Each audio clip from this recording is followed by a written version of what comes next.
এবার কিন্তু রক্ত যতক্ষণ পর্যন্ত আমার হাতে না আসবে ততক্ষণ পর্যন্ত কিন্তু ছুরি চালাইতেই থাকবো চালাইতেই থাকবো চালাইতেই থাকবো।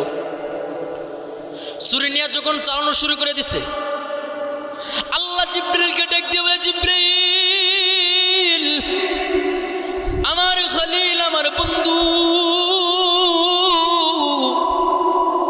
আমার বন্ধু রক্ত হাতে লাগা পর্যন্ত ছুরি চালাইতেই থাকবে চালাইতেই থাকবে।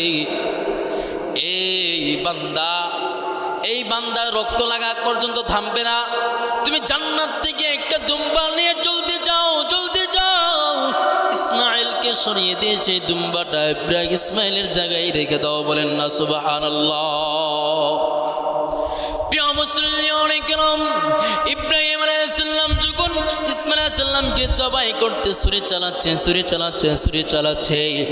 যখন জিবরাইল আলাইহিস সালাম দুম্বা জান্নাতে দুম্বা নিয়ে আসতেছে, মনে হচ্ছে জিবরাইল আলাইহিস সালাম মনে করতেছে আমি যাওয়ার আগে মনে হয় ইসমাইল আলাইহিস সালামকে জবাই করে ফেলবে।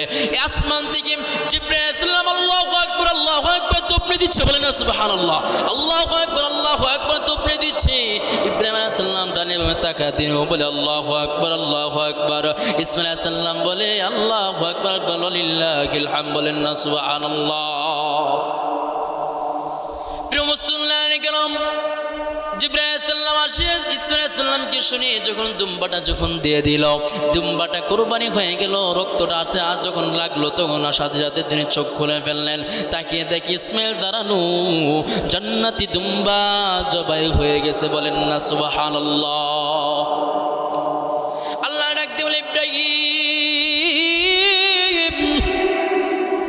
বিবি হাজরাকে বলে আসছো মালিকের দাওয়াতে যাবে, মালিকের দাওয়াতে যাবে, মালিকের দাওয়াত, মালিক তোমাকে জান্নাতি দুম্বা দিচ্ছে, এই দুম্বা নিয়ে পরিবারকে নিয়ে তোমরা গোশত খাও। বলেন না সুবহানাল্লাহ।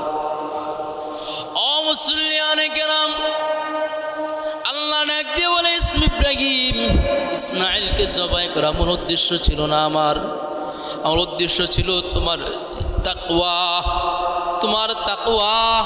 বলেন না সুবহানাল্লাহ। আল্লাহ আয়াত